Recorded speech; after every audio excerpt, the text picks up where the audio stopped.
basis. I also have been working on climate change since the middle of 2000s, about 2006 or so. All right.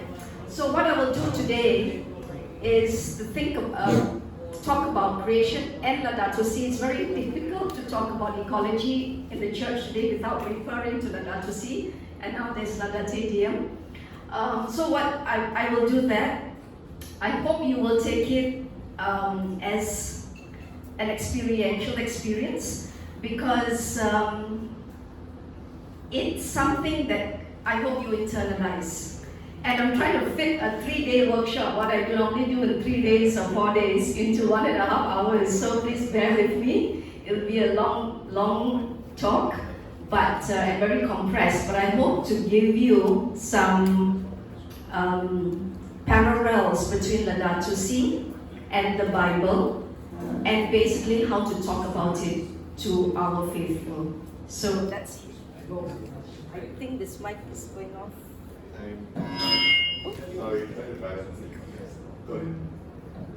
All right, it's on. Is it working now? No? Yes. All right. So, to talk about creation today means to acknowledge that creation is under siege. We can't just keep talking about Genesis and God created the world. That's what I get whenever I ask Catholics to quote the Bible, they will just quote Genesis. I say, yes, we know that God created the world, it was good. But is it good today? So, we need to discern the signs of the times. That is fundamental if we are to be prophets of today. And that is the call really, to be modern day prophets, just like Jeremiah, just like Isaiah, just like John. Okay? So that's what we'll be covering today, and I start with Matthew 16:2-3.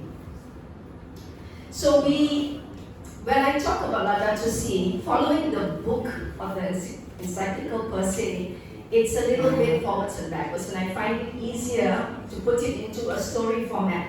And that's what I'm going to do for you today, and it's what I hope you can use also. We will cover 6 things. What is happening to the world? Why is it happening? Which is actually chapter 3. Who am I? That is an ecological spirituality. What are the calls and is there hope? What is the vision and what are the pathways forward? And so we will put it into this format. It's simple to remember. It is a story that has a beginning, a middle, and an end. And people can remember stories. So part 1, what is happening to the world? How is creation under siege? We are essentially a world on fire. So in Laudato Si, the Pope says our home is beginning to look like an immense pile of filth. And climate change is one of the principal challenges facing humanity today. That was in 2015. And what I'm going to do in this talk is I need to give you some facts about climate change. I know you may know, so bear with me if you do. But whenever we talk to lay people, there are denialists in the audience. There are people who don't know. There are people who are saying it's a myth. So we need to do a little bit of a leveling off, and you need to have some facts at your fingertips. Otherwise, people will say, yeah, you're just saying it, but how can you so-called prove it? So I'm going to invest some time into doing that. Okay? So number 1 is we are the highest temperature spike in at least 100,000 years. And you can see here that it's gone up since 1850 to 1900. That's about the time we're using, the last 200 years or so. Why? Because that was the start of the Industrial Revolution when humanity discovered oil. Once we discovered oil, technology went up, so-called development went up, and greenhouse gas emissions grew. Okay? So that's the benchmark, that's the baseline. And 2023 it was the hottest year on record. There are about 5-6 different places that were recording it. On average, it's around 1.4 to 1.5. That's really, really bad. Because just a year earlier, we were only around 1.1, 1.2. So there were months in 2003 that we actually hit 1.5. Above pre-industrial levels, so it's not from zero. Okay, it's above pre-industrial levels, that's 1850 to 1900. And so if you look here, you can see, especially Asia, how hot it was, right? We've even hit up to 54 degrees. And you can see the average world temperature. The darker the color, dark pink and red, that was 2022, and this is 2023. Can you see almost the whole world is either dark pink or red? That is hotter than average. And Asia is the most vulnerable continent. We are a continent in crisis. From drought, from typhoons. Filipinos here will know, right? You are the home of typhoons. 20 over a year, okay? And before you recover from one, another one comes. And Vietnam also floods, Bangladesh, and many other countries. Thailand, very bad droughts last year.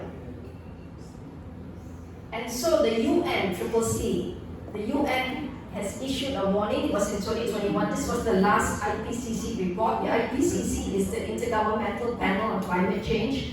They write regular scientific reports every 6 to 7 years. The sixth one came out in 2021 and 2022, and they issued a code red warning, meaning it's like war. Be prepared, okay? Except that nature has not declared a war on us. We have declared a war on nature.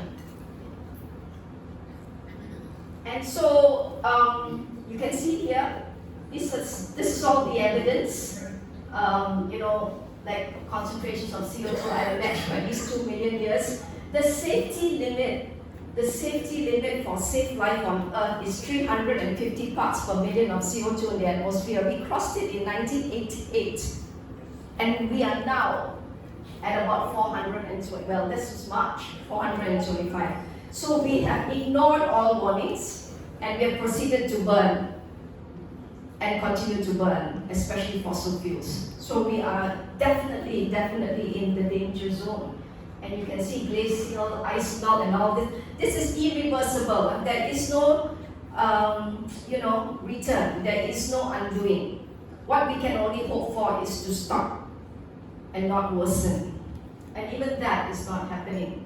So the impacts of climate change are very, very visible and increasing. And in case you're asking what are governments doing about it, the governments have been meeting in they're called UNFCCC meetings, United Nations Framework Convention on Climate Change. They've met 28 times. Last year was in the Middle East. They started in 1992, all right? And so they had a meeting earlier. They had another agreement in 1987 in Kyoto. That was called the Kyoto Protocol. That was a pretty good agreement. It was legally binding. The Paris Agreement in Paris in 2015 is not legally binding thanks to the developed countries who fought against it. Okay? So it's only do it if you can, right? And so they decided that, okay, global warming is so bad, so we need to stop. And it was already about 1 degree of warming already. So they said, set it at 2, but pursue efforts to limit it to 1.5. So that's the dream. So we are all racing towards keeping it towards 1.5. And in 2015, they commissioned the IPCC to write a report. What will happen to the world at 1.5 degrees and at 2 degrees? And so this report came out in 2018, and it compares what happens at 1.5 and 2. You will see here severe heat waves. 14% of the global population exposed at 1.5, 37% at 2 degrees. That is a big difference between the world at 1.5 and the world at 2 degrees. Drought, floods, I'll cover later. Droughts 350 and 410, and water scarcity. Okay. And we will lose double the plant species and animal species at 2 degrees. We will lose double our marine catch, and coral reefs will practically be gone. And this is where the fish, lay eggs and so on. Okay. And so this report came out in 2019. It used state-of-the-art technology, and we found that even the earlier reports about flooding were underestimated. Now, 6 countries in Asia, China, Bangladesh, India, Vietnam, Indonesia, and Thailand will hold most of those who are annually flooded. 237 out of 300 million annually, at least once a year, they will be flooded. Permanently, 360 million will be flooded by 2100.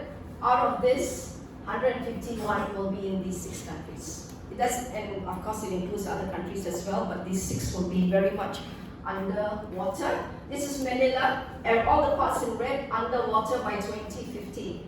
So if you're living near the sea, I suggest you move. Okay. Jakarta. This is Jakarta underwater. Okay. Bangkok.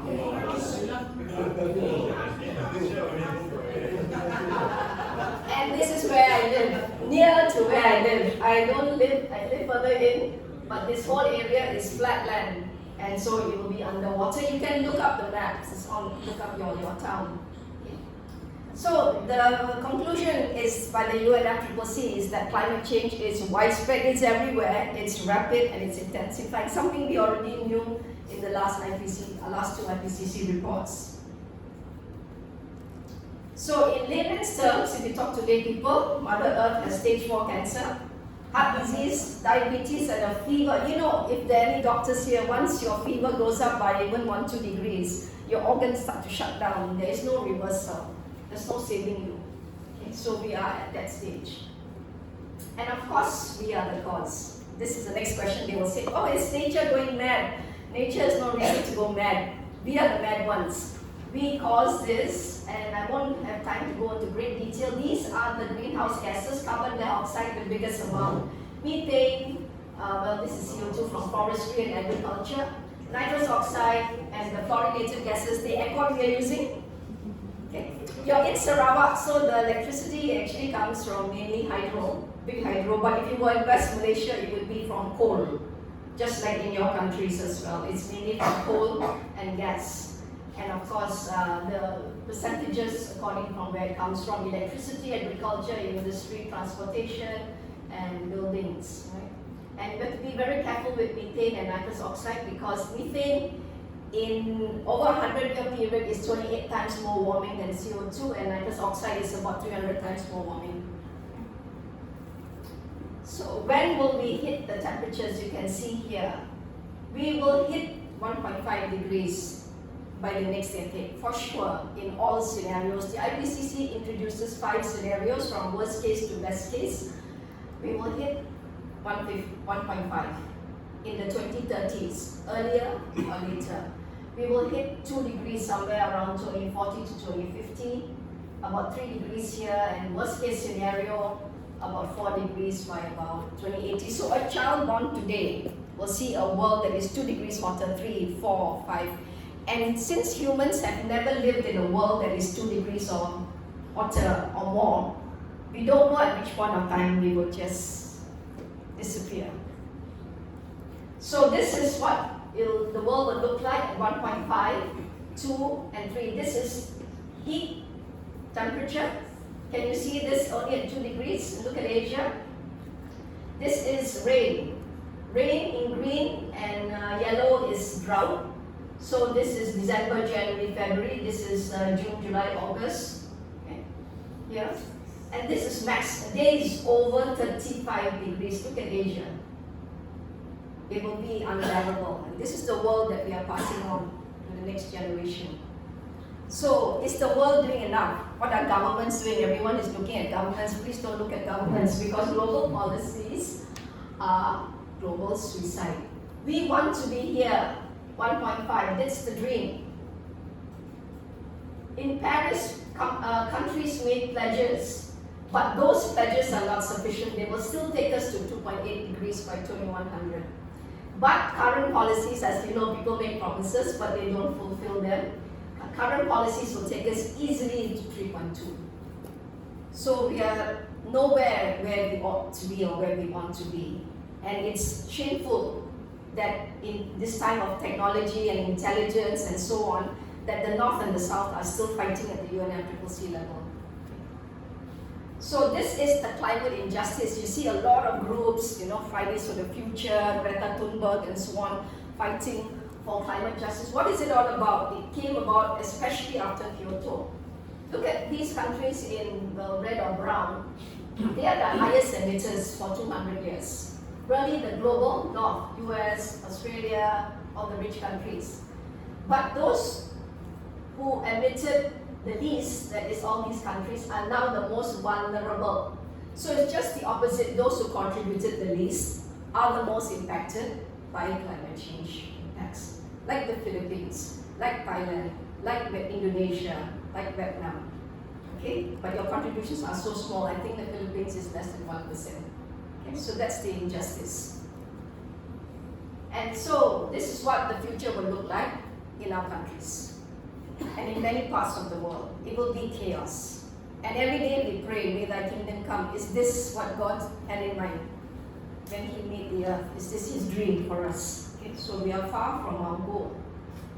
So the truth is this: the climate crisis is real. There are denialists even in the church, even cardinals and so on are still fighting Donald Trump. Okay, there's no climate change. Why? Because the US was the biggest emitter for 200 years. Climate change is the new normal. Expect the unexpected. People say, oh, before. I say, don't talk about before. Before doesn't matter anymore. You can't worry about how bad it was before. It wasn't so bad in the past. The past is completely irrelevant. The new normal is climate change. Number 3, humans are the cause. Dangerous climate change is already happening. People say it's coming and so on. No, it's here. It's here. And people like in Pakistan will tell you, yes, it's definitely here. The Filipinos will tell you it's definitely here. Business as usual is not an option. This is a very, very famous phrase from a report that came out in 2008 about agriculture at the crossroads. We can't continue living the way we do. It's not an option. Even in the church, how we carry out our activities, our focus, it cannot be the same. And we are at the tipping point of a global catastrophe. This is what we call an existential crisis. Right? Our whole existence is at stake. And so, against this backdrop, we cannot forget that Asia is home to the hungriest in the world. Oops, sorry.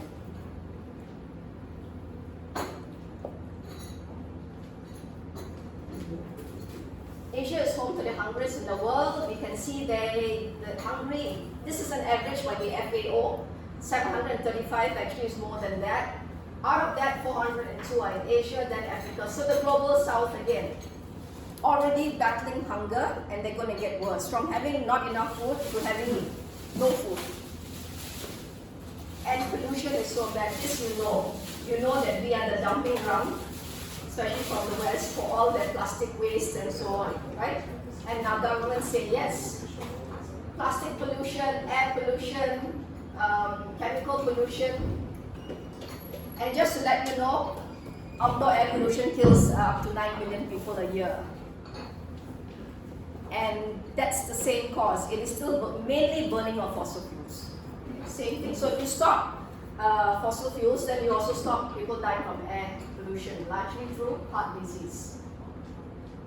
And we are in the midst of what scientists call the 6th mass extinction since the last time we lost the dinosaurs. We are losing species at a terrifying rate. This is the Living Planet report. We are losing on average 69% of birds, mammals, fish, reptiles, and amphibians we have lost since 1970. Okay. And it's climate change caused by us, wildfires caused by us as well, made worse by climate change. And this is what we inflict upon innocent creation. So when you see the numbers here, Laudato Si is numbered according to paragraphs if you read in the letter. Okay, so these are the numbers. I'm not going to go through it because this is not a talk on Laudato Si, it's a talk on Bible and creation. But the Pope basically talks about the bad fruit and what I call the tree of death. Okay? You know, Matthew 12:33, you shall know a tree by its fruit, and the fruits are bad. The fruits are pollution, climate change, loss of biodiversity, deforestation, having poor or no water. About 2 billion people in the world don't have access to clean water. Unhealthy cities, breakdown of society, and worse impacts are felt by the poor who are marginalized. And really the whole issue of climate change is an issue of justice. It is not a scientific issue. It is not a natural issue. It is an issue of injustice. It is an issue of social breakdown. It's an issue of breakdown of relationships. Okay? And the Pope says there is one complex crisis. So, how did we get this bad fruit? How did we suddenly look at the river and see, oh, it's so dirty? You know, it magically got dirty by itself. No, we did it. We went and threw rubbish into the river. We threw chemicals into the river. So he talks about the bad actions. The bad actions that we are doing, that we produce the greenhouse gases that is causing climate change. We are the ones that are polluting. We are the ones that are destroying biodiversity. We are the ones that are deforesting, overfishing, depleting the earth. Silent witnesses. We see but we do nothing. A lot of people tell me after my talks, Claire, I didn't cut down the tree. Yeah, but neither did you stop people from doing it. You bought wood, didn't you? You wasted paper, same thing, right? Waste water, we waste food, and the Pope calls ours a throwaway culture. We make things just to throw them away in a few years' time, like our handphones. How often have you changed your handphone? Compulsive consumerism. And we do what we do to people, we exploit, we violate human rights, we grab, we impoverish, we mask, we continue to pretend to be blind, and we isolate ourselves in a virtual world. Half the times when we are at dinner, everyone's on the phone, no one's talking anymore. Yeah. So, our sister now cries out to us because of the harm we have inflicted on her by our irresponsible use and abuse of goods which God has endowed her. It's Pope Francis. And of course, I must quote this. It's also from Laudato Si, but it's actually quoted by Patriarch Bartholomew. For human beings to destroy the biological diversity of God's creation, to degrade the integrity of the earth by causing changes in its climate, stripping the earth of its natural forests, destroying its wetlands, contaminating the waters, its lands, and it's like these are sins. To commit a crime against the natural world is a sin against ourselves and a sin against God. So there's no doubt about that. So the three conclusions the Pope draws in Laudato Si 61. The present world system is unsustainable. Business as usual is not an option.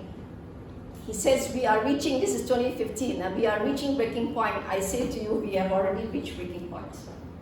And humanity has disappointed God's expectations.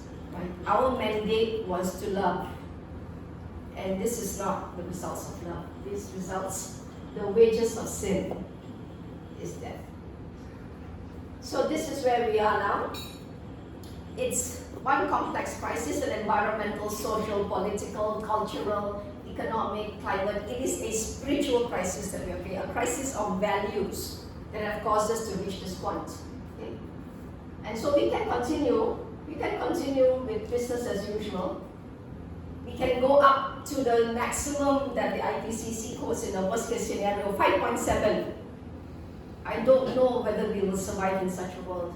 Okay. Along the way, more injustice and suffering, death and destruction. So that's where we are headed. And so for Bible, if you want to use the Bible to teach, then of course Isaiah 24, the earth mourns and withers, languishes and withers, the highest of the people languish.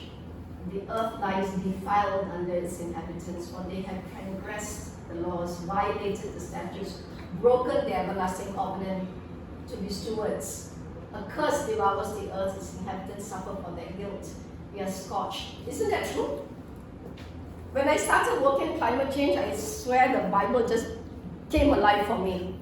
Everything I read was saying, oh, you're talking about climate change, all right? It just jumped out at me, and that is the wonder of the Bible. And I think if you can talk to people and they can see the Bible comes alive, it's not just about Genesis, God created the earth, it was good and so on. It is way, way, way beyond that. And the Bible has so much to tell us. I brought you into the land, but you have defiled my land. Have you not? Have you not defiled his land? And God sees that the earth was corrupt and filled with violence. This is violence against nature. This is violence against the poor. This is violence against one another. Economic violence is not just physical violence. It's spiritual violence, it's mental violence, it's emotional violence. And there is nothing hidden that will not be disclosed. Nothing. Why do I quote this? It's because everything we thought we've done in secret. The companies that lied that pesticides were safe, lied for years, right? Like glyphosate, Roundup. The pollution that people threw in secret, they don't see it, just hide it here in the jungle, right? You can't hide this. It's come to a point where, all the secrets have spilled out and we are caught. So yes, we have to acknowledge bad fruit, therefore bad tree and bad roots. For the wages of sin is death. This is never more true than today. And therefore we need to discern. Are we as Catholics, as Christians, discerning the sign of the times? Are we blind to what is really happening around us? Alright, and this is our mission, right? To bring Christ into the world, to bring God's kingdom on earth. It doesn't seem to be happening. And in Matthew, the hearts of these people are hardened, their ears cannot hear, close their eyes, right? Because they're always on their handphone. So you can take a photo of this. I'll also give it to you. I'll give it Dr. Nati, a list of all the Bible references. You will get it either by email or some other way, and then you can quote all this. Right? Okay. On time. We go to part 2. There are 6 parts here, so bear with me. Second part is, now we know how bad it is. Why is all this happening? How did we get to this point? And who is responsible? Who's done all these bad fruits, these bad outcomes? Of course, the best is this, the prodigal son in the pigsty. We are in the pigsty. We had everything. We were given everything. We were given perfection. And now we are in the pigsty. And we are wondering, how did we get here? So we're looking at all these scientific reports and saying, is it really so bad? Yes. Yes, all this happened when we were sleeping. Okay. I don't need to show you this, of course, except this part. And he came to his senses. Right? How many of my father's servants have food to spare? Here I am starving to death. Okay. So, in Laudato Si chapter 3, the Pope talks about the human roots of the ecological crisis. That's the title. What he really says is humans are at the root of the ecological crisis. How did this problem come about? We did it. And we can try to blame nature, we can try to blame, the constellation of the stars, and so on and so forth. No, it's us. It is completely us. So he blames the global economic model where profit is king. Profit before people and planet. Technology is king. He calls it the technocratic paradigm. That's the actual words in Laudato Si, where we worship at the altar of technology, whether it's our handphone, whether it's our laptops, whether it's our cars, it's our whatever we use, right? We can't live without it. And who made this? Who made this global economic model and technology being king? It's us. So it comes from what he calls an excessive anthropocentrism, which means I am God. I can do what I like as I like. I have power over nature, so let me abuse it. It's okay. Greed, selfishness, self-centeredness, he calls it actually practical relativism. Everything is relative to what's important to me. If I need to lie to you, I can do it. It's okay. Okay? Lack of self-awareness, indifference, denial. No, it's not true. It's not happening. And of course, weak political will. Our governments are no better, sadly. So this is the judgment. The light has come into the world, but we loved the darkness more. It's not that we haven't seen this. This has been going on for decades. The land is full of idols. Are we not worshipping at the altars of technology in so many ways? Even solutions being heralded by companies, governments. I wonder even in the church, right, that we still put technology first. Right? This is a form of idolism. And also, these things that people chase after. And essentially, it's about money. The global economic model, the capitalist, neoliberalist system that we have in the world is capitalist driven, and it is driven by profit. At all costs, it is unmitigated greed. and we serve it, our government serve it.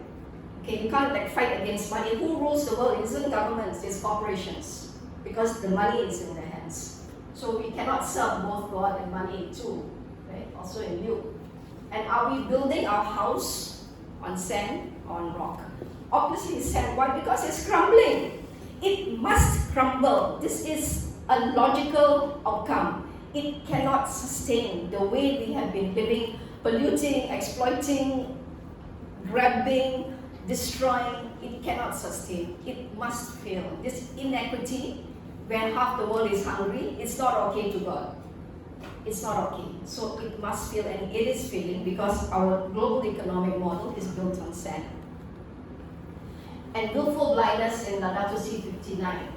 The way we pretend that things are not happening, the way Catholics put their head in the sand and pretend, as long as I go for Mass, as long as I, fulfill all my obligations, and so on and so forth, fast, and all that, it's fine. I don't need to get involved because a lot of people say ecology has nothing to do with spirituality. Right? The Pope didn't say so. Now the Pope has said so. They didn't want to listen to him. The Bible doesn't say so. The Bible is saying so. They still don't want to listen. Okay? Try not to see them. Try not to acknowledge. Delaying. A lot of people say, "Oh, what's happening to the world? I think I'm going to travel more before it disappears." That's their solution. Okay, right? Because it's too late. And in doing this work, you will also find people who will give you all kinds of excuses. I'm too busy, I'm already serving so many other ways, I can't do this. All the excuses like the wedding feast. You will see all the Christian justice people actually crying when we come together, They don't want to listen. We have workshops, only 5 people show up, 10 people show up. They say this has got nothing to do with their faith. They want to go for a Bible class. They want to go for some other formation, and formation upon formation, but not for this. Okay? Because it's nothing to do with religion. Yeah. Okay. Each of them had the excuses. But the Bible also says you are the salt of the earth and the light of the world. So how come an entire planet is crumbling before our eyes? Right? And there are over 1 billion, at least Catholics, 2 billion if you count all the other Christians. Seems like the other side is winning. So, we come down to this question. What is the harm I have done? What is the harm I have allowed to happen? Or what is the good that I have failed to do? Because of this has happened. I take accountability, and each and every one of us, whether or not we say we didn't cut the tree, we didn't throw rubbish in the river, it's irrelevant. We still allowed this to happen. And change doesn't begin unless each of us take accountability. For things to change, there's only one answer. I must change. Not even we, right? I. And knowing this truth is what shall set us free from our ignorance, from our hiding, from our denial, from our non-action, from our thinking that this is nothing to do with, my spirituality. That truth shall set us free. Because when I know what wrong I've done and what good I failed to do, then I know what I have to do now. Okay, there was supposed to be a song, but I fear that we may not have time. I'll share it with you, or I'll ask Dr. Nati to share it with you. It's a beautiful song called We Are the Reason. I hope you know it. Let's skip it. Part 3. Can still say it with me? Yes. Okay, good. Part 3, I'm going to chapter 2 of Laudato Si, where he talks about the gospel of creation. And essentially, he just talks about these 3 important relationships, and you know this. It's like, the Trinity. God, Father, the Creator, Jesus who holds all things together, and the Holy Spirit who gives life to all things. So our relationship with God, with nature, and with one another. So what does Laudato Si say, and how is it backed up in the Bible is all given here. God alone created and rules the world and owns the world. It is not ours to do with as we please. The destiny of creation is bound up with the destiny of the mystery of Christ, and we are a universal family. Give this all, I'll give this all to you later. Oh, sorry. Yeah. The earth is the Lord's. So we begin with, of course, Genesis, which everyone loves. God made the earth, chapter 1, chapter 2. We saw everything He had made. It was good. You know this? And this is how Jesus is central to everything. For in Him all things were created. All things were created through Him and for Him. Colossians. Right? And here, and by Him to reconcile all things to Himself, whether things on earth or in heaven, having made peace. Again, the centrality of Jesus. And in the beginning was the Word. Apart from Him, not even one thing came into being then. In Him was life. And the life was the light of mankind. And He became flesh, the incarnation, how He entered our physical world and made it holy. And then our relationship, how God made a covenant, not just with Noah, He made it with all living creatures. And make this covenant with you and every living creature. This is a sign of the covenant between me and the earth. He didn't say me and mankind only. He thought about the rest of creation, but when did we forget about them? So therefore we are one. We are one with all creation. We have one Father, Creator. And so I'm sharing with you our logo for the Episcopal Commission. But here you see this equilateral, three-dimensional triangle with God at the apex, and our relationship with nature that is, plants, with animals, and human beings. So, how do we embody this spirituality of a Trinitarian oneness? What is creation to God? Who is my neighbor to God, and who am I to God? That is our ecological spirituality. So here a lot also, Nada to see. The earth is a shared inheritance, equal, where there should be equity, dignity, and justice for all creation. So many here about acting justly, follow justice and justice alone, justice and mercy, do no wrong and violence, to show love, concern, and justice for people and nature. Everything is connected. This is a very famous phrase from Nada to see. And to ensure balance and fairness in relationships with others and the land. Leviticus is all here about letting the land rest, being kind to animals. It's all there. The value of every creature is inherent. We must respect the dignity and goodness of all creatures. And responsibility for God's earth means we must respect the laws of nature and the equilibria between creatures of this world. It's already there. It's already backed up with the Bible. We love all things that exist, about the sparrows, about the birds of the air. Yeah? So, what went wrong? Of course, we know there's sin. Sin. And he says very clearly here, according to the Bible, these three vital relationships have been broken outwardly and within us. Disruption is sin. Especially the one about have dominion over the earth, right? It does not mean that we can abuse the earth. So we have misconstrued that or used it for our own benefit. And therefore the relationship between humans and nature became conflictual. Right? I will curse the land because of you. So all have sinned and fallen short of the glory of God. And your iniquities have separated you and your God, your sins have hid his face. We have sinned. And for animals, right, the book talks a lot about not being cruel. It is contrary to human dignity to cause animals to suffer or die needlessly. And you can see here, even the Bible says the godly care for the animals, but the wicked are always cruel. And so here you can actually see the dairy industry example. When you drink milk, think twice. Because they kill the calves a few days after they are born, just so that the mothers keep producing milk. Okay? And then when there's extra hair and so on, they actually use flames to burn them. It's a very cruel industry. And we do all this. Okay? And when justice no longer dwells in the land, life is endangered.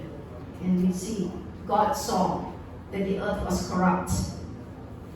and it was full of violence. Okay? I've shared this with you before. The earth is defiled by its people. They have violated the statutes. This is true. The Lord saw that wickedness of man was great, and every intention of his heart was continually evil. It grieved him to his heart. So God's heart was broken. We have broken his heart when he looks down on the earth and sees that we have done or allowed to happen.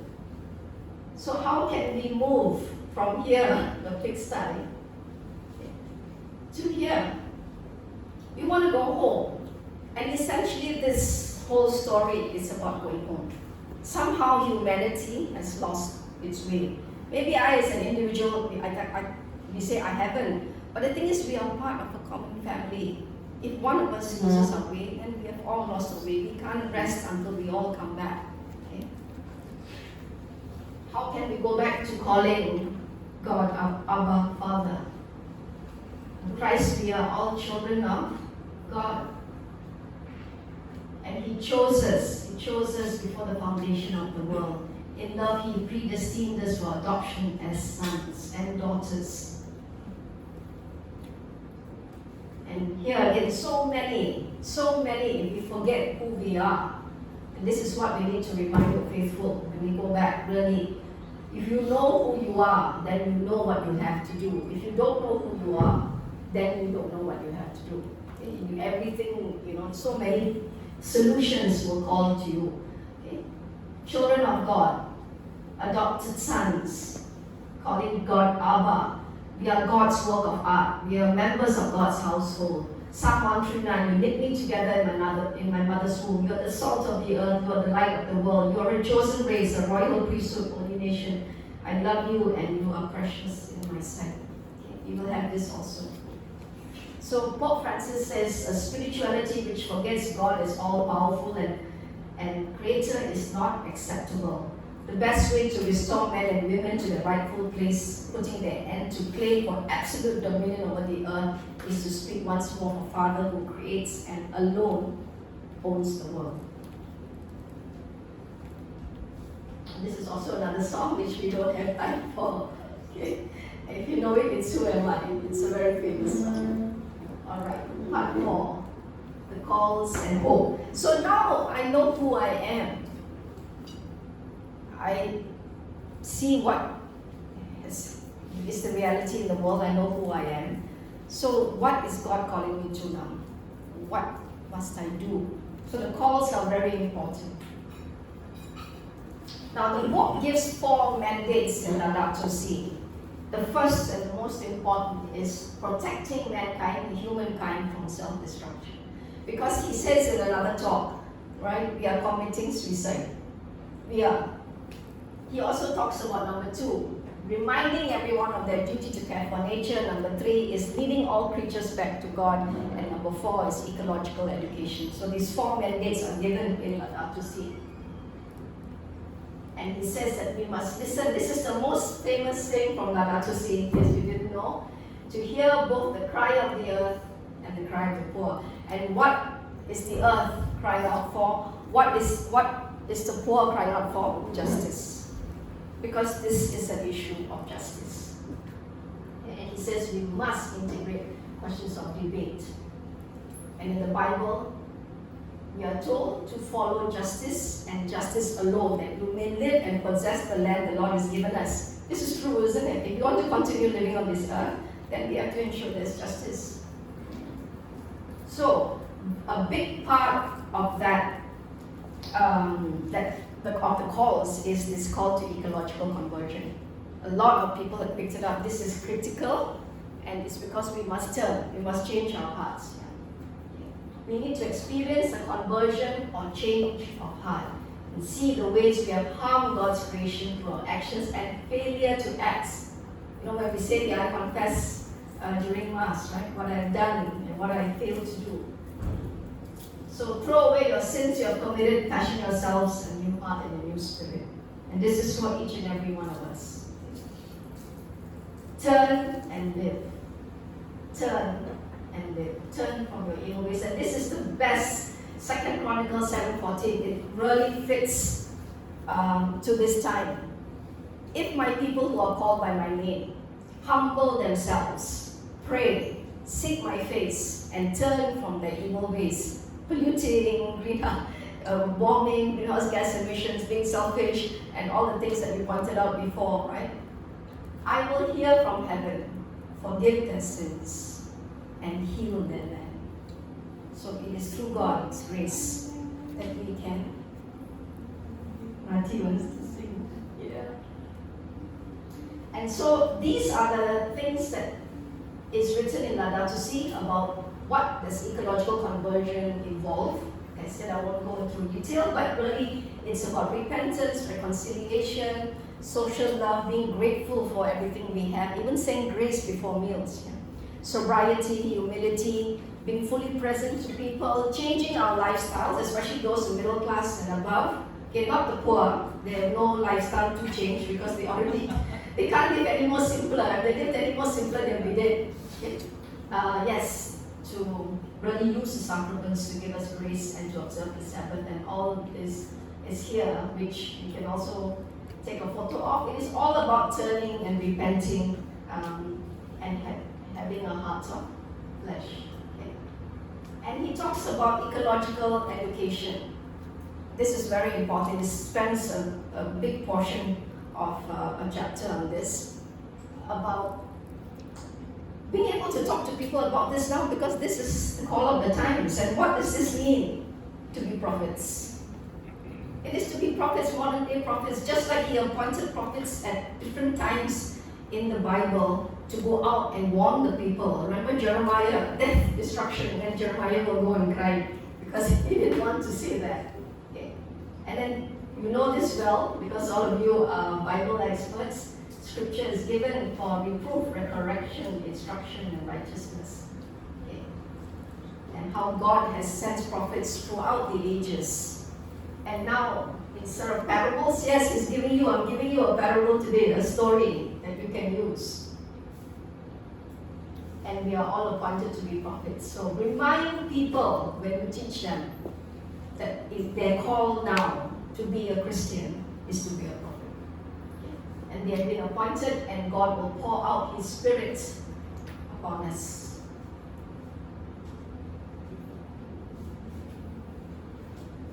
Again here, follow the way of love and eagerly desire the fruits of the Spirit, especially prophecy. And this is very important. We need to speak to people for strengthening, encouragement, and comfort. They need that. They need that to take up the cross for today's world. This is very important. So what are the calls of the times? Essentially, don't sleep. Don't be awake and sober. And since we can't change the past, we can't undo. That's the thing about climate change. There's no undoing it. It takes another 1,000 years or so before we can go back to normality. We won't be around, you and I. Okay? We won't be around. But we have to lay the foundation now. Forget what was behind and press forward to what is ahead for the prize which God has called me heavenward in Christ Jesus. That is, again, for God's vision. And once we have started this, there is no looking back. So, the next question is, people ask me, is there hope? Because many times after a workshop, they come to me privately and say, Claire, it's a hopeless situation, and really it's too late. So what shall we do? Can we just say the rosary every day? By all means, do say the rosary, but also act. Be ye doers of the word, not just hearers. Okay, so let's look and see. Is there hope? The Laudato Si, the Pope says, yes. First of all, he believes there's good in all of us. God doesn't abandon us, even though we may have abandoned him. He liberates and saves. Mary is there to help us. Saint Joseph is a custodian of the church. And very importantly, he says, all it takes is one good person to restore hope. So will you be that one good person? We inspire everyone you teach to be that one good person. And forget about, will it have results? You don't know. We leave the results to God. Okay? Because we believe that where sin abounds, grace greater abounds. It is only He who can basically make things right. And even if we are faithless as we have been, God is faithful. And let us hold fast to the confession of our hope without wavering, for he who promised is faithful. Right? And remember that whatever the church embarks on, we will not fail because nothing can overcome it. The gates of hell and darkness will not overcome it. Remembering that the steadfast love of God is new every morning. He will never fail us. And that what seems impossible, scientifically, you look out there, factually, you'll see, so many things are impossible. The species we have lost, we will never get back. Alright? But redemption is possible. This is the most important, perhaps, that nothing can separate us from the love of God. Not even all our foolishness, our stupidity, our carelessness, our recklessness, our blindness. Okay. You want a short break? 2 more parts and then we are done. And we are on time. You wanted some time for questions also. Yeah, I know I'm going very fast, but essentially it's just to give you an overview. You will get, if you want this presentation, you can get it from Dr. Nati as well. Alright? Can go on? Yes. So, Jom. We are looking at a vision. Okay, now I hear the calls. I feel, okay, there's hope. But what is the vision? Where am I going towards now? Because when I look out there, I only see destruction. And that's what we always talk about. Because all our work is about dealing with a problem. And if you keep looking only at a problem, you will see more of it. We have lost the ability to dream, Christians included. But God is a dreamer. God is a dreamer. He doesn't work with 1%, 3%. Someone was telling me, if you have 3%, then you can change the world. I said, God doesn't work with 3%. He's 100% or nothing. He wants everyone and everything to be changed. He wants everyone to be saved. So we don't work with smaller than 100%. So he talks about integral ecology. But what does that mean? A lot of people say, what does it mean, Claire? It's so abstract. Right?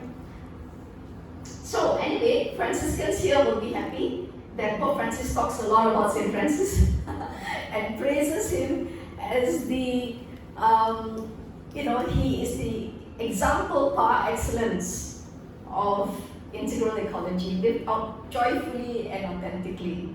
And he talks about concern for nature, justice for the poor, commitment to society, and interior peace. So integral ecology essentially is a dream where everything and everyone will flourish and not be destroyed.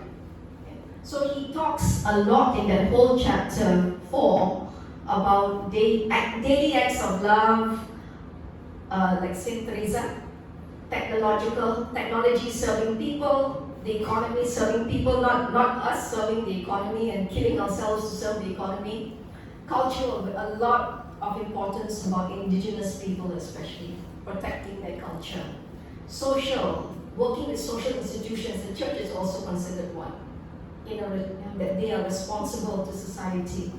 Ecology of daily life, adequate housing, decent transportation, places for people like the urban poor to relax and have recreation in cities, for instance, right? Environmental, of course, nature. Okay. So really, what is God's dream for us? This thing, which the book calls integral ecology. So he talks about all of these things here, and these are the Bible verses. Again, like I say, you can take a photo. And the most important is Jeremiah. For I know the plans I have for you, plans for welfare, not for evil, to give you a future and a hope. And I came that you have life and have it abundantly. So we talk to someone really poor, suffering after the disaster of a typhoon and flood. What abundance? How to preach of abundance? Difficult. Yeah? So this is the thing about visualization and the kind of faith that we are called to. If we can see it, then we don't need faith. So faith is really the substance of things hoped for. So we need to dream again of God's dream and say, this is there. This is possible, and this is what we expect. This is the kingdom. compassion, love, where wolf and lamb lie down side by side, all of that is possible. It is real. Right? Listen to this very carefully. God gives life to the dead. What is dead in the world? So much. And calls those things which do not exist as though they did. What does this mean? Believe and you see it. Right? This is the evidence of our faith. Right? So we have to see the vision in order to make it happen. If we keep thinking of destruction, then you wonder, why am I not, no matter how hard I work, I still can't see any results. Because you are focused only on the negative. And the more you focus on the negative, the more you will grow. What you focus on will grow. So this is actually harder than it sounds. Because are we preaching a message of hope? Are we preaching a message of redemption? Are we preaching a message of the kingdom? Or are we preaching about fighting things all the time? Suffering and destruction and things you shouldn't do and so on. And then we expect the positive to be there? No. Because we are talking about the negative all the time. And to remember that no matter what we do, we are more than conquerors. And we need to be, let this mind be in us which was in Christ Jesus, be transformed by the renewing of our mind. Let us seek what is the good, acceptable, and perfect will of God. We need to see what should we do with this problem. We've not faced this before, but now let us come together. So what does the Pope say? The urgent challenge is to bring the whole family together. We know that things can change. We can change. The Creator does not abandon us. He never forsakes His loving pen. His dream has never changed. That's why I always say this is nothing new what we are preaching. Your kingdom come. It is nothing new. It is still the same vision. We just lost sight of it. We just let things slide. We let things get bad. So now we have a lot to catch up on. But the dream has not changed. His love constantly impels us to find new ways forward. So now is the important part. Now is the action. A lot of people jump into action first and then suddenly go out there and ask people to do recycling, and people are thinking, why must I go and sort my rubbish? It's so filthy. I've got better things to do. Why? The why is not addressed. Okay, but now that I know who I am, I know what the calls are, I have hope, I see the vision, now I'm ready to act. Okay, the last part of our story, pathways to realize the vision. This is chapter 5 actually in Laudato Si. He talks about dialogue, development, and governance.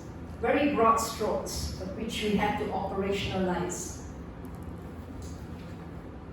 And he says we have to redefine our notion of progress. And so for this part of the story, this verse has never been more true. It was what Moses said to the people, right?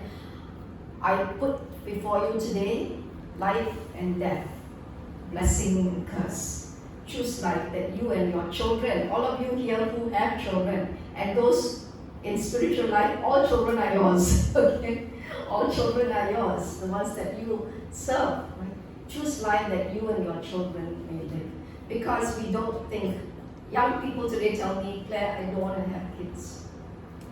Why should I have kids? Because I'm giving them this kind of world. So more and more young people will not have, and yet the church is saying, go out, have 8 children in my parish, not my parish, another parish, have more kids, right? But young people, we cannot answer their questions. What kind of world can you guarantee they will be saved? I can't. But I can guarantee that if you do something about it now, they have a semblance at a decent life. We can't take away the outside problems because it's too late in some ways, but it's not too late in other ways. So here is the second part. We saw the first part just now. We can continue in business as usual, pretend there's no problem, that God will solve everything. I always ask them, why should God solve it when He didn't create this problem? You know, we have this bad habit of doing something wrong and then say, God, please help sort it out. You know, so tomorrow miraculously all the pollution will just vanish. Oh, it will disappear. It's not there. We can't. Since we threw it, we have to go pick it up. Okay? He helps us if we decide to do it.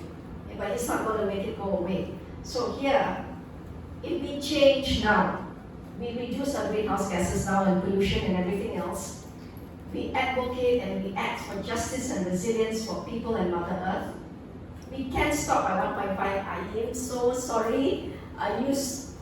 It may actually exceed a little bit, but we can come back to it. Going beyond this will be, like you saw just now, you can't afford to cross 1.5, 1.6.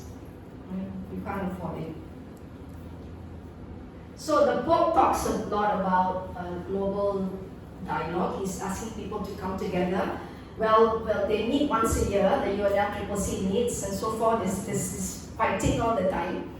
They are fighting because the global north is adamant and they haven't fulfilled their obligations. They promised to give money for adaptation mitigation. They promise now for loss and damage. They promise technology transfer. They want us to be green, but we are copying your technology. So if you want us to change your technology, you have to give it to us without patents, FOC, and you have to do capacity building. So they don't want to do that. So then we all die together. Okay? But the talking is not really working out very well, just to let you know. Just and sustainable development, we've heard this circular regenerative economy. Is development if we are going backwards actually? Redefine development. He says we must control corporate power. So those of you from the corporate sector, yes, it's very important. He says corporations have become too powerful. And they act with impunity, meaning there's no law. It's easier to control governments because you can call them to accountability and they are public, right? But corporations act privately. And then he talks about ecological ethics, ecological citizenship, and the church's mandates. We must be guided by ethics. And he gives a list of that. So I put it into a tree. We had the tree of death in the beginning. Remember the bad fruit, the bad actions, which are the branches rooted in all the sin, right? That's the tree of death. So we have the tree of life here. If you want the fruits of love, joy, and peace and harmony, then we need to be rooted in a strong ecological spirituality and ecological ethics. Okay. Love, compassion, and what I said just now, what the Pope says, we have Mary, St. Joseph, the Trinity, and sacraments to help us. We have a vision of integral ecology where we acknowledge one Father Creator and then we act towards creation and justice, and then we can see this. So change the tree. And then we talk about creation justice, different, no more just environmental. Environmental justice typically is about rights over nature, which is not really what we had in mind. We are thinking about the rights of Mother Nature, that Mother Nature herself, the earth, has rights. So ecological justice is connected to all of these things. Justice for Mother Earth, climate justice, which says that those who are more responsible must do more. Essentially the global north must do more because of your historical accountability. For the last 200 years, you've been emitting so much. We are in this problem today mainly because of you. Okay? Intergenerational justice, the Pope talks about what kind of world are we passing on. So the future generations and the current generations have a right to demand of us, what have you done and what are you going to do to fix it. Gender justice, because women especially and the other genders are much more vulnerable to climate change. And social, economic, cultural, political, food, technology, and energy justice, all these justices are very important. What is energy justice? Even the poor have a right to justice. Many years ago, someone interviewed the Prime Minister of India and told them to cut down coal because India uses a lot of coal. And he said, I have a young girl in a village and to study, she uses a kerosene lamp. And she's getting poisoned by the kerosene fumes. So, does she have less right to health than a child in America who uses electricity? So, unless you give us an alternative or you give us money to transition to renewable energy, I will continue to burn coal. Right? And resilience, this is what I work on a lot. If you ever want to work on resilience, let me know. We talk about community resilience and earth resilience, which is the ability to withstand shocks, the ability to bounce back, and the ability to grow and regenerate. This is important, very important for the Global South, because their missions are small. Yes, you must go green, but you must also stay alive. And you must also have a certain quality of life and live with dignity. So resilience is fundamental, really fundamental. So this question, as humanity hurtles towards an existential crisis, which we're already in, and the church struggles to communicate its relevance to a population increasingly thirsting for life, how can the concept of ecological conversion and integral ecology help us recover our mission as disciples in these strange times? How can we be authentic and consistent in our faith as Catholics in today's world? Are we living with integrity? This is a question for all Catholics. So for Catholics who say, no, I have nothing to do with ecology and all that, sorry, it's not an option. To be hopeless is also not an option. Okay? And we give people hope with this. It is still the same call. Isaiah and in Luke, the Spirit of the Lord is upon me. He has anointed me to spread the good news to the poor. What good news? What is the good news in today's bad news world? You open a newspaper and there's war, there's destruction, right? What good news? We still need to be people of good news, to proclaim freedom, to proclaim recovery of sight, to set people free, and learn to do right, seek justice. I love this picture here of Catholics for climate justice. So good news was we were quite active in COP28, that's last year. All right, the Pope was supposed to go, but he was not feeling well, but he issued a letter. And before that, he issued Laudate Deum, which was targeted at COP28. So the Vatican has now signed on to the Paris Agreement as well. Okay. So defend. The call is to defend the oppressed. And who is the oppressed? The Global South. Global South. We are paying for something that we did not, or we caused very little of. So we get hope, and the Lord promises us that He will always go before us. We will never be alone, and He asks us not to be afraid. And so many. And this is very important. I always share this in my workshops with people who are in the Creation Justice Commission or Ecological Mission or Caritas and so on. They think they'll go out there and then everyone will just fall in line and listen. Okay, you will face so much resistance. Be not mistaken. You are in for a battle. And this is a battle. This is a battle of good against evil. Who wants to destroy everything that God considered good? Who wants to destroy everything that is beautiful? Right? Who acts right? Who is the antithesis of love? So be prepared that this will not be easy work. Convincing Catholics, number one, will be your first obstacle. You will face resistance, critique, disbelief, denial, everything, excuses and whatnots, right? And so be prepared to be able to stand your ground and to stand firm. And then we have all these things which I don't need to read. You will take up the shield of faith, helmet of salvation, sword of the Spirit, and so on. But the most important is to put on the full armor of God. Because the forces of evil fighting this, you can see this at the UN level already. You can see it. From 1992, after 28 meetings, they still cannot reach consensus. They fight, the poorer countries come together and they fight tooth and nail for justice. And we are not going to get the money they promised. All right? Because now they say, we also are facing climate impact, so we don't have enough money to get you. And yet they spend trillions of dollars on COVID. All right? So they have money. You just don't want to give it. And then God says that He will instruct us on what we have to do. I can't lay it all out for you. I can just give you the working tools to take this mission forward. Okay. And then God says that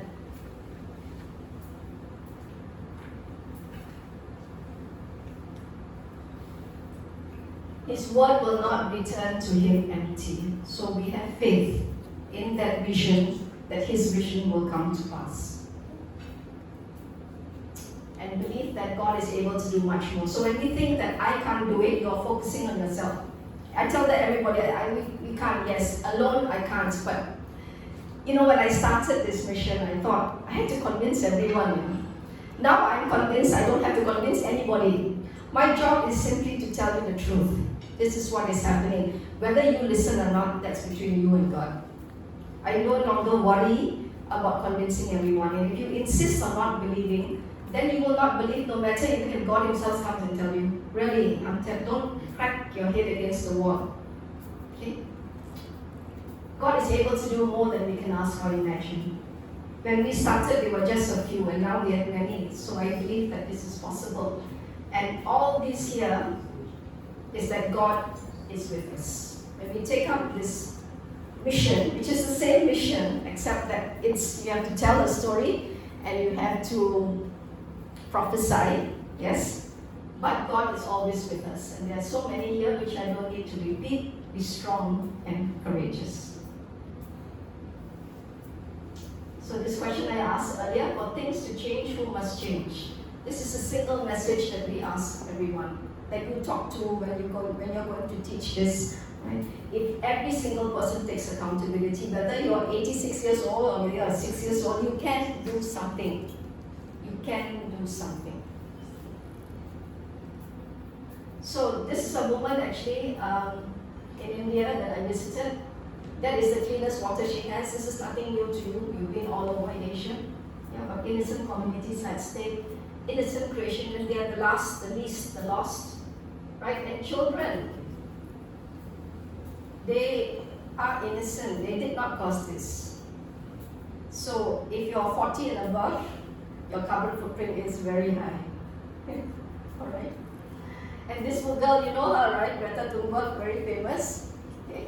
And she says, you say you love your children, and yet you are stealing their future. One of their very eyes. And that you will see young people, it's good that you have this book, because I hope they cover climate anxiety or eco-anxiety, because that is a real thing. We find people committing suicide, we find young people getting depressed because of what is going to happen. Because they are young and they're very good with the internet, they know all the facts. They know all the bad news, unfortunately. They're not hearing enough of the good news. And the good news is not that everything is going to go away and God is going to make everything fine tomorrow. The good news is that what I tell communities when I visit them, when I first go and visit them, I'll always say I have good news and bad news for you. The bad news is that no one is coming to save you. Because I don't want them to wait for government, NGOs and church to come and save them. Because we can't, we don't have enough resources. If they wait for us, they will die. The good news is that you can save yourselves. And teach them skills of resilience where they can take care of themselves. Because when they own their future and they know that this is within my hands, then that is the basis of empowerment. Okay? And that is what we have to tell everyone. So, this workshop is not complete unless I give you things that you yourself can practice before you preach. Because we can't practice, we can't preach what we don't practice. So, just remember the 7 R's. I've left a leaflet there which we gave out in our diocese and all the dioceses in Malaysia. It's 6 R's there. I just added another one. Refuse, you know this. Reduce your consumption of electricity, fossil fuel, everything. Reuse. Repurpose is to use something for a similar or better purpose, like tires as pots, t-shirts you can make into bags and so on. Recycle, which is the last thing you should do. Recycle, there should be minimal to recycle, because recycling also has a carbon footprint and some things cannot be recycled. So try to cut down, this is very important, reduction. Yeah. Redesign, rainwater harvesting here. And regeneration is very important. Normally people forget that. Grow again, grow plants, take care of animals, and regenerate communities, because communities are also dying. And then, this charge, I give you this charge in God's name. Preach the word, be prepared, correct those who are mistaken about the issue, rebuke when they don't want to listen, encourage with great patience, careful instruction, and love. So, if you want to tell the story, Using the Bible, very simple. Begin with the tree of death. Bad fruit. Easy to do. Why? The bad fruit is so obvious. It's everywhere. Just take them to the nearest landfill and rubbish dump. Take them to see after effects of a flood or typhoon. Right? And why? Why use the prodigal son? Why are we in the pigsty? Acknowledge that we are in the pigsty. And then who am I is to return, to acknowledge that I am a child, I have a father, and I need to go back to him. This is who I am. And from these values, I will decide what I have to do. Because once I know, just like, the road to Emmaus, when Jesus met the two disciples, he didn't tell them to go back. You will remember. He just explained to them until they understood, and they realized who they were and who he was. And after he disappeared, they went back on their own. So the pathway will open up when you know who you are. Okay. Then, what are the calls and what is the hope? Use 2 Chronicles 7:14. This one will explain everything. That we have to turn from our ways, but there is hope that God will heal us. And the vision, Jeremiah 29:11. God always had a dream for us, and that dream has never changed. And the pathways always choose life-giving pathways, not life-destroying pathways. If you are presented, because even in Sarawak, the bishop sometimes asks me, the government wants to do carbon capture and storage, is this good? The government wants to take over, has a scheme, or this company approached me and they want us to give them our land and they'll pay us for it. Do not, right? You need to know whether it's life-giving or life-destroying. These are false solutions. Net zero is a false solution. Unfortunately, I don't have time to go into it with you. Be very careful. You need to look at the tail of the snake. It looks nice up front, but these are false solutions. They will result in basically displacing people from their land, and they are also unproven, and some of them can be dangerous.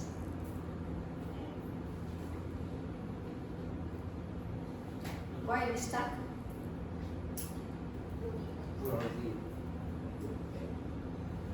So, remember that God will liberate and renew the earth. I give you Romans 8:19-24. A lot of Catholics like to cite this, and I put this here just for good measure because they expect to see it. Creation is groaning and so on. All right, but the truth is that a lot of lay people don't understand what this means. Yes. You don't have to look for the word creation in the Bible to talk about creation. I've given you so many, and I'm just saying that there are even more, and you will find the Bible really comes alive if you basically read it with faith. Creation itself will be liberated. I create a new heavens and a new earth, and former things will not be remembered. So renewal is possible, right? Because God can renew the face of the earth, and that is the hope that we hold on to. People will say, but no buts.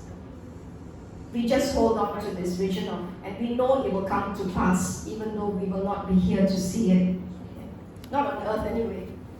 And I want to end with this song, and I hope you like it very much, and I hope it gives you hope. This is the end of a very long story. Like I said, 3 days workshop into an hour, 15 minutes. And I hope we have time for this. Can we play it? Why is it not? Sorry, thank you.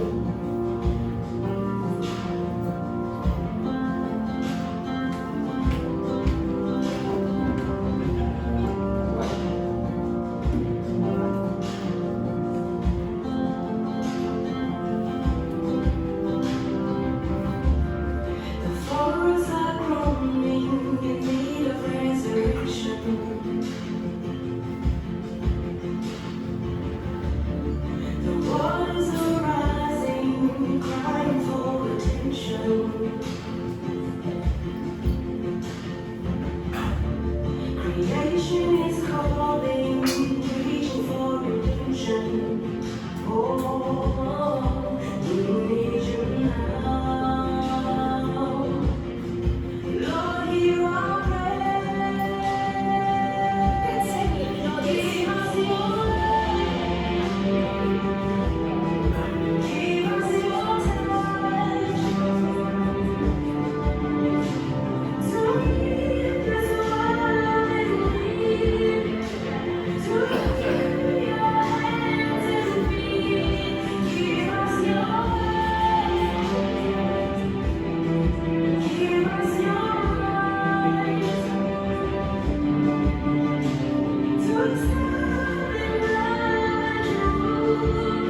you